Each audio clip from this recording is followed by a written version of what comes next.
안녕하세요. 사연을 부탁해입니다. 오늘의 사연을 소개하겠습니다. 어느 날 남자친구를 만나서 밥을 먹던 중 남친이 기대 가득한 표정으로 말을 꺼냈습니다. 유진아, 다음 주 토요일에는 춘천으로 바람 쐬러 갈까? 춘천으로? 춘천 가서 닭갈비도 먹고 드라이브도 하고 좋잖아.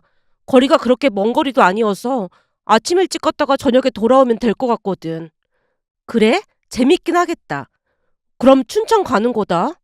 알았어. 거기 맛집이랑은 내가 한번 찾아볼까? 아니야. 내가 이미 다 알아봤으니까 넌 그냥 따라오기만 하면 돼. 정말? 벌써 다 알아봤어? 당연하지. 내가 확실하게 모실 테니까 딱 기다려.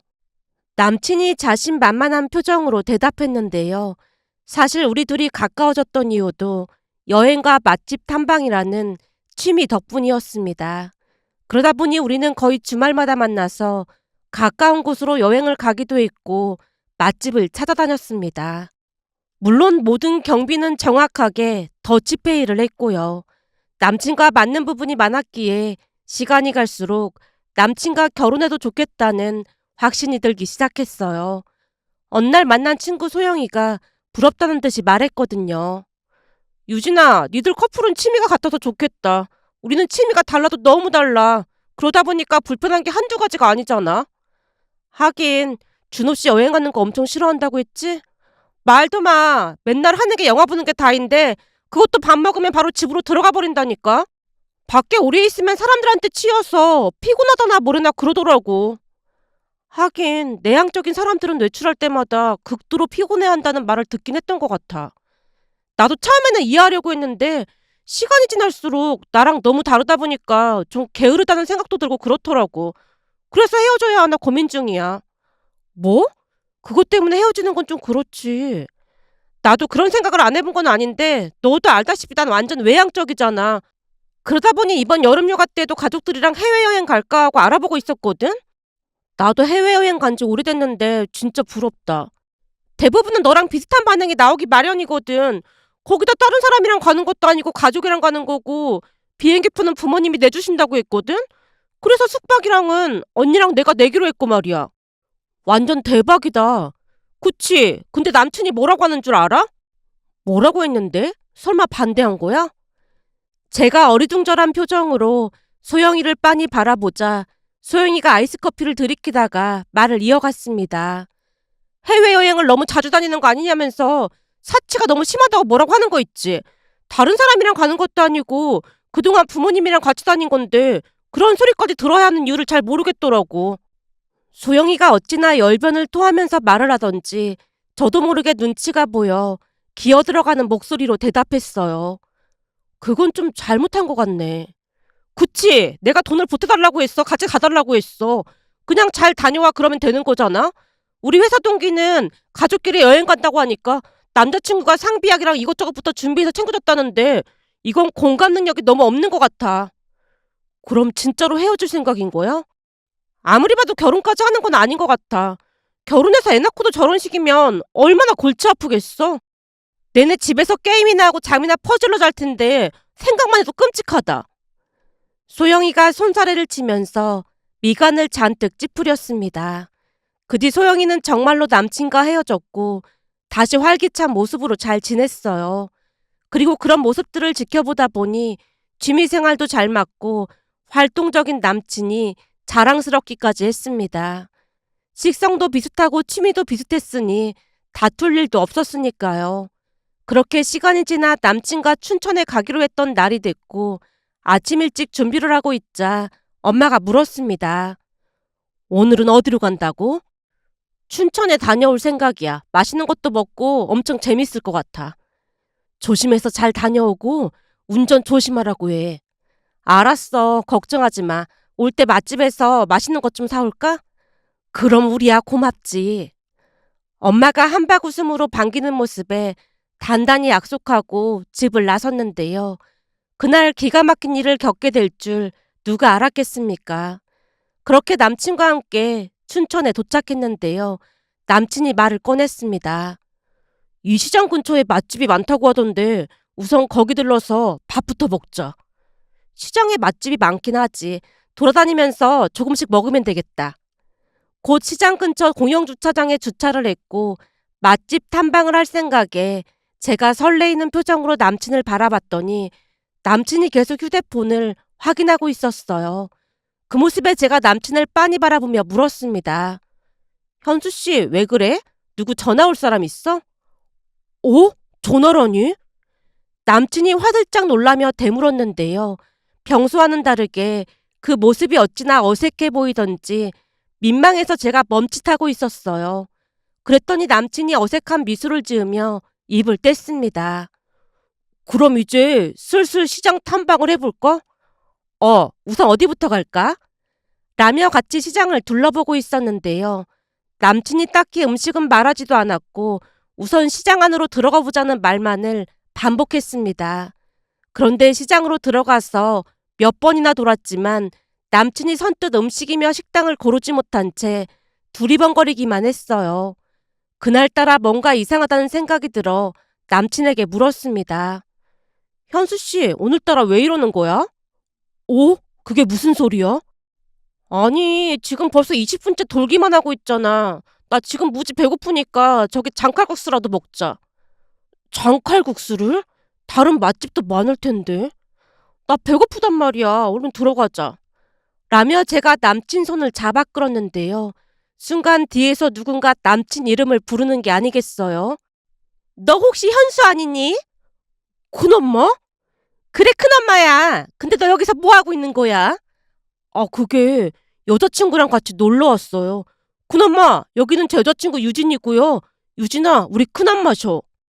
남친 말에 당황한 나머지 엉거주춤한 자세로 인사를 했더니 남친 큰엄마가 손까지 덥석 잡으며 반가운 듯 인사를 했습니다. 반가워요. 난 현수 큰엄마예요.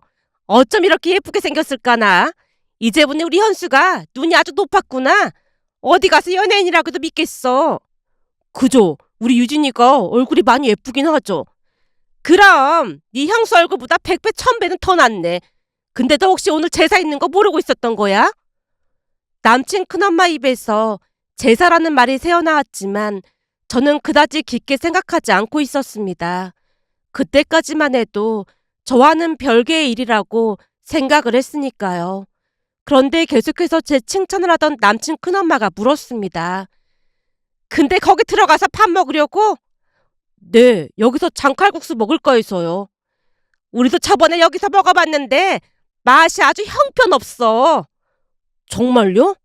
그럼 이 동네 사람들은 절대 여기서 안 먹잖니. 그래서 말인데 우리 집에 가서 먹는 건 어떻겠니? 네? 큰엄마 집에서요? 그래. 오늘 제사라 음식도 많고 하니까 여기 온 김에 밥이나 먹고 가면 좋잖아. 지금 모여있어서 다들 엄청 반길걸? 유진 씨는 어때요? 내가 맛있는 밥 해줄 테니까 잠깐 들렀다 갈래요? 뭐니 뭐니 해도 집밥이 최고 아니겠어요? 그리고 지금 가면 현수 부모님도 있는데 이참에 얼굴 보면 좋잖아요. 하긴 집밥이 최고긴 하죠. 유진아, 그럼 시간도 많은데 잠깐 들렀다 갈까? 불편하면 안 가도 되니까 부담은 갖지 말고. 남친이 너스레를 떨어대는 모습에 순간 속에서 천불이 올라왔지만 제 마음을 아는지 모르는지 남친이 천진난만하게 웃고 있었습니다. 그러나 중에 남친 큰엄마가 다시 말을 꺼냈고요. 여기서 가까운데 잠깐 들렀다 가요. 근데 아무리 봐도 유진 씨가 우리 집 사람이 될 인연이 확실한 것 같네. 그렇지 않고서야 여기서 이렇게 만날 확률이 얼마나 되겠어. 그러니까요. 진짜 인연은 인연인 것 같아요. 유진아, 잠깐 들렀다 갈까? 그래요. 그냥 가서 밥이나 먹고 가자니까. 남친 큰엄마와 남친이 재촉을 하는 바람에 저도 모르게 얼떨결에 고개를 끄덕이고 말았습니다. 그리고 잠시 후 남친 큰댁에 도착을 했더니 꽤 큰 주택이었어요. 집 안으로 들어가자 제사라 그런지 남친 부모님도 와 계셨고 친척분들까지 버선발로 맞아주셨는데 남친 큰엄마가 큰 목소리로 말했어요. 동서, 내가 말이야 시장에서 현주를 딱 만났지 뭐야. 진짜 신기하지 않아? 그러게요. 진짜 신기하네요. 어서 와요. 내가 그렇게 얼굴 좀 보여달라고 했더니 안 보여주더니만 이렇게 만나게 되네. 형님, 우리 둘째 며느리는 명무대 나와서 대기업 다니잖아요. 그러게 말이야. 딱 보니 얼굴도 무슨 연예인처럼 예쁘게 생겼잖아. 요즘은 공부 잘하는 애들이 다른 것도 다 뛰어나다니까. 그러게요. 우리 현수가 복이 많은 것 같아요. 얼른 여기 와서 앉아서 밥 먹어요. 예, 첫째야, 넌 뭐하고 있는 거야? 여기 반찬 다 식었잖니. 싹 다 바꿔와라. 네, 어머님. 라며 남친 형수가 급히 식탁을 치우고 있었는데요. 남친 형수의 배를 보다가는 기겁하는 줄 알았답니다. 배가 남산만하게 나온 임산부였거든요. 남친 형수의 첫인상은 많이 초췌해 보였고 계속해서 식은땀을 흘리고 있었습니다. 결국 제가 급히 자리에서 일어나서 말했어요. 저기 그냥 먹어도 될 것 같은데. 아니에요. 우리는 빨리 올 줄 알고 차려놓은 건데 조금 식었지 뭐예요. 제가 알아서 다 준비해 올 테니까 편히 앉아서 먹어요. 뭐니 뭐니 해도 집밥이 최고 아니겠어요? 저기 저는 진짜 괜찮습니다. 라며 제가 남친 형수 옆으로 다가가서 물었어요. 제가 하겠습니다. 저기 죄송한데 그냥 제가 할 테니까 앉아 계세요. 부탁이에요. 남친 형수 눈에서 간절함마저 느껴졌습니다. 결국 제가 다시 식탁에 앉았는데요. 남친 어머니가 웃으며 말했습니다. 내가 그냥 앉아있으라고 했잖아요. 쟤는 예전부터 공장에서 일을 오래 하다 보니까 몸 쓰는 일엔 아주 전문가예요. 여기 제사 음식도 제가 거진다 하고 있으니까 걱정하지 마요. 그래도 만삭인 것 같은데 너무 힘들지 않을까요? 방금 전에도 말했지만 제가 고등학교 졸업하고 내내 공장에서 일했거든요. 그러다 보니까 손도 빠르고 몸 쓰는 데는 아주 따라갈 사람이 없어요. 공부만 한 사람들은 잘 모르겠지만 몸 쓰는 것도 기술이라면 기술 아니겠어요? 예, 귀한 사람 왔으니까 그 갈비찜이랑 잘 담아와봐라. 네, 어머님. 남친 어머니는 마치 두 얼굴을 가진 사람 마냥 제게 말할 때와 남친 형수에게 말할 때 목소리가 사뭇 달랐는데요. 표정과 목소리가 변할 때마다 소름이 끼칠 정도였다고 해야 할까요? 남친 형수에게는 표독하기 그지없었지만 제게는 전혀 다른 사람 마냥 부드러운 목소리로 말했어요. 이거 솔갈비니까 많이 먹어요. 예, 잡채가 다 불었잖니. 넌 대체 똑바로 하는 게 하나도 없어. 남친 어머니가 살벌한 표정으로 형수를 노려보는 모습을 보며 급히 말렸습니다. 저기 어머님, 잡채 괜찮은 것 같습니다. 어머님? 아주 듣기 좋네. 그럼 나도 말라도 되는 거지? 우리 현수가 절대 반말하지 말라고 어찌나 당부를 하던지 어색해서 혼났네. 말씀 놓으셔도 됩니다. 사실 우리가 아들만 둘인데 첫째 며느리를 잘못 들여서 내가 고충이 이만저만이 아니야. 근데 우리 현수가 우리 집안에 걸맞는 며느리감을 데리고 와서 지금 얼마나 기쁜지 모른다니까. 이 결혼이라는 게 집안끼리 얼추 맞아야 하는 건데 쟤네 집안은 거지도 그런 상거지가 없다니까. 그러니 우리 집안이랑 맞을 리가 있겠어. 그래서 우리는 니들 둘이 결혼해서 낳은 손자한테 재산을 다 물려줄 참이니까 결혼해서 무조건 아들 낳아야 한다. 이 와중에 제가 아들을 가졌다고 하지 뭐니. 남친 어머니가 말을 하면 할수록 천박함이 그대로 묻어나왔는데요. 제 표정은 점점 심각해져 가고 있었지만 남친 어머니가 계속 말을 이어갔습니다. 저것이 말이야. 임신해서 우리 아들 발목을 잡았잖아. 일부러 임신한 게 분명하다니까. 앞에서는 착한 척하면서 뒤로는 호박씨 가는 그런 인간이야 쟤가. 그러니까 유진이 너도 앞으로 조심해야 한다. 유진이 너같이 세상 물정 모르고 착하기만 하면 저런 애들이 얕보기 마련이거든. 쟤가 어리숙해 보이지만 보통 불려시가 아니다. 뒤로 돈을 얼마나 빼돌리는지 모른다니까. 밥을 먹는 내내 남친 어머니가 대놓고 남친 형수 욕을 했지만 아무도 말리지 않았습니다. 그러는 와중에도 남산만한 배를 한 채 남친 형수가 묵묵히 음식을 준비하고 있었어요. 그 모습이 제게는 기이해 보이기까지 했기에 무섭다는 생각마저 들었는데요. 남친 또한 그 모든 것을 아무렇지도 않게 생각했거든요. 하지만 제가 끼어들 상황은 아닌 것 같았기에 무사히 그곳을 나올 생각밖에 없었습니다. 잠시 후 인사를 하고 나오자마자 남친이 말했어요. 우리 부모님은 유진이 네가 진짜 마음에 드시나 봐. 특히나 엄마가 아주 마음에 들어 하시는 것 같아. 근데 형수님은 만삭인 것 같은데 저렇게 이래도 되는 거야? 제 말에 남친이 미간을 잔뜩 찌푸리며 귀찮다는 듯이 말했어요. 자기가 알아서 하는 거지. 우리가 왈가왈부할 필요는 없는 거잖아.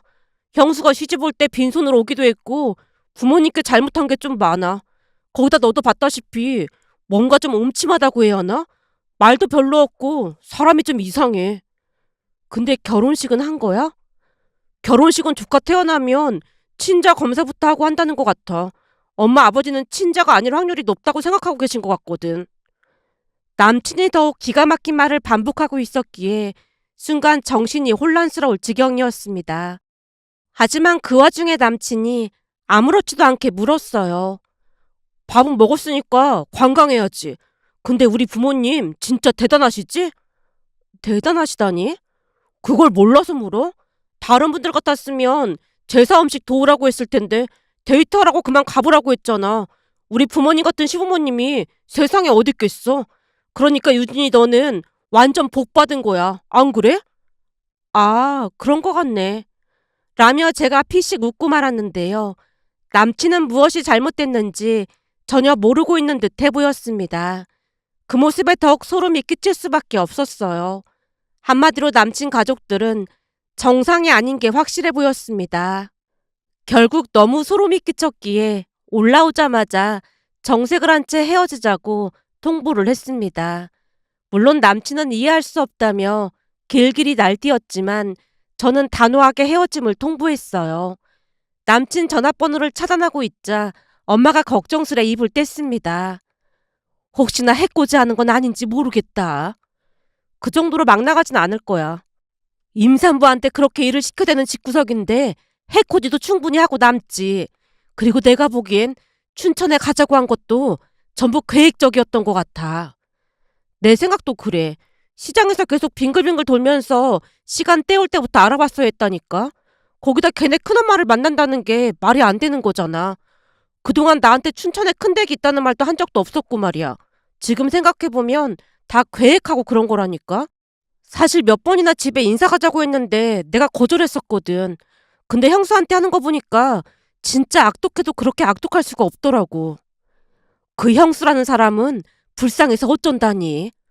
그러게 말이야. 배가 남산만한데 음식하는 거 보면서 마치 미래의 내 모습 같더라니까.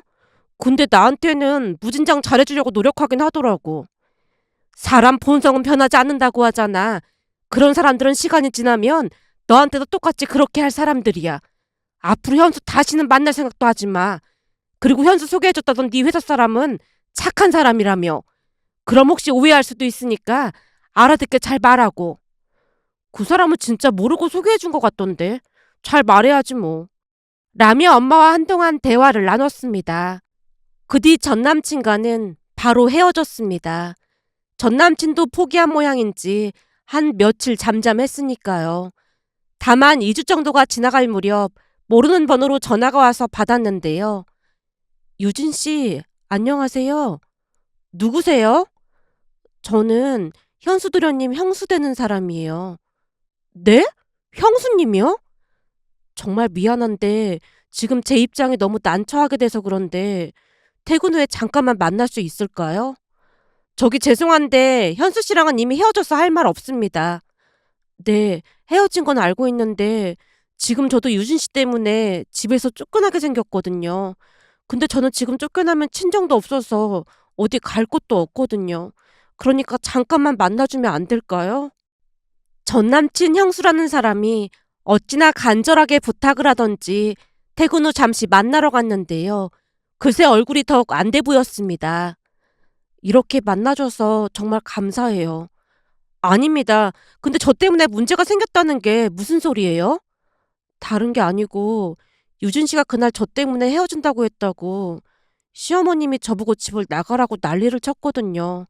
그래서 말인데 우리 현수 도련님이랑 다시 만나주면 안 될까요? 형수님 때문에 헤어진 게 아니라 현수 씨 어머니 때문에 헤어진 겁니다. 그리고 저는 다시 만날 생각 전혀 없고요. 지금 시어머님은 저 때문에 그런 거라고 머리 싸매고 누워 계시거든요. 전 남친 형수가 안절부절 못한 채 어쩔 줄을 몰라 하고 있었는데요. 남산만한 배를 하고 그러고 있는 모습이 불쌍해 보이기까지 했습니다. 저기 성함이 어떻게 되세요? 정지수입니다. 그럼 지수 씨라고 불러도 될까요? 네, 저는 상관없어요. 지수 씨, 출산 날짜가 언제예요? 다음 달 초에 출산할 것 같아요. 그럼 안정을 취하고 출산 준비해야 하는데 이러고 다니는 거 힘들지 않아요? 힘들지만 안 그랬다가는 시어머님이 저를 달달 볶아대서요. 그러니까요. 이런 말씀 드리는 게 맞는 건지는 잘 모르겠지만 지수 씨 부모님이 지수 씨 이러고 사는 거 알면 많이 속상하실 것 같아요. 이미 돌아가셨는걸요. 그래도 하늘에서 보고 계실 텐데 얼마나 속상하시겠어요. 그리고 제가 볼 때는 이건 태어날 자식을 위해서도 좋은 방법이 아닌 것 같아요. 그럼 저보고 어떡하라는 거예요? 제가 볼 때는 그 시어머니라는 사람 절대 바뀌지 않을 거예요. 앞으로도 계속 힘들게 할 건데 견딜 수 있겠어요? 그때 당시 지수 씨가 걱정이 되는 마음에 어렵게 입을 뗐지만 지수 씨가 믿기지 않는 말을 했습니다. 유진 씨는 좋은 부모 만나서 잘 먹고 잘 살아서 잘 모르겠지만 저처럼 부모도 없고 고등학교만 나온 사람이 이렇게 있는 집에 시집 오는 것 자체가 하늘의 별 따기처럼 힘든 일이에요. 그리고 평생을 부모 없이 힘들게 자랐는데 제 자식까지 그렇게 만들고 싶진 않아요. 우리 아들 태어나고 난 뒤 친자 검사하면 분명히 친자로 나올 거고 시부모님도 조금씩 마음을 열 거예요. 그럼 나만 참고 살면 우리 아들한테는 완벽한 가정을 만들어줄 수 있는 거잖아요. 남편은 그 누구보다도 좋은 사람이거든요. 그러니까 저한테 헤어지라는 등 말도 안 되는 소리 하지 마세요. 그리고 지금 생활이나 공장에서 눈칫밥 먹고 사는 거나 별반 다를 게 없어서 더 힘들고 말고 할 것도 없어요. 지수 씨가 오히려 저를 나무라고 있었는데요. 그 모습에 말문이 막힌 채 듣고만 있자 지수 씨가 다시 말을 이어갔습니다. 제가 이렇게 찾아온 이유는 우리 도련님한테 연락 한 번만 해서 저 때문에 헤어진 게 아니라는 말만 좀 해주세요. 그럼 저는 유진 씨한테 아무런 불만도 없을 거예요. 그러니까 제발 그 한마디만 부탁할게요. 순간 지수 씨가 한심해 보이기도 했지만 안타까운 마음도 들었기에 전 남친에게 문자로 헤어진 이유가 형수 때문이 아닌 전 남친 어머니 때문이라는 것을 정확히 남겼습니다. 그날 엄마와 맥주 한 잔을 마시면서 또다시 이야기를 하게 됐고 엄마가 조용히 물었습니다. 그래서 이유를 뭐라고 남긴 거야? 그냥 딱한 마음이 들더라고. 그래서 그때 꼭 아들을 낳아야 한다고 했던 게 기분 나빴다고 몰아갔지 뭐. 잘했네. 그랬더니 더 이상 연락은 없었고 번호를 차단했으니까 나도 잘 모르지 뭐. 근데 지수 씨가 너무 안 됐더라고. 지수 씨 보면서 나는 엄마 아빠 잘 만나서 편히 살았다는 생각도 들고 마음이 많이 복잡하더라고. 아무리 그래도 그런 집구석에서 그런 취급을 받는 건 좀 아닌 것 같네. 나도 같은 생각이긴 하지만 그래도 자식 때문에 그렇게 살겠다는 사람을 말릴 순 없겠더라고. 거기다 남편은 착한 사람이라고 하던데 뭐.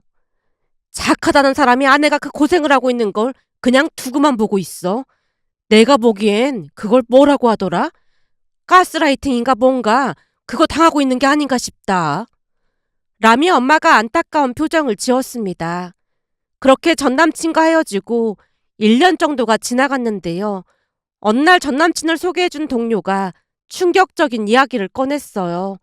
동료 말을 듣다가 놀라 까무러칠 뻔했거든요. 하지만 내색하지 않으려 노력한 채 듣고만 있다가 퇴근 후 집에 들어가자마자 엄마한테 말했습니다. 엄마, 나 오늘 진짜 기가 막힌 얘기를 들었어. 기가 막힌 얘기라니?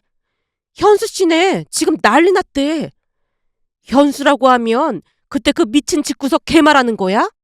맞아. 오늘 회사 동료한테 얘기 들었더니 현수 씨 형이랑 형수가 조카까지 데리고 해외 어디로 날랐다나 봐. 나르다니? 그게 무슨 말이야? 지금 생각해보니까 그때 이미 다 계획하고 있었던 게 아닌가 싶어. 계획이라니?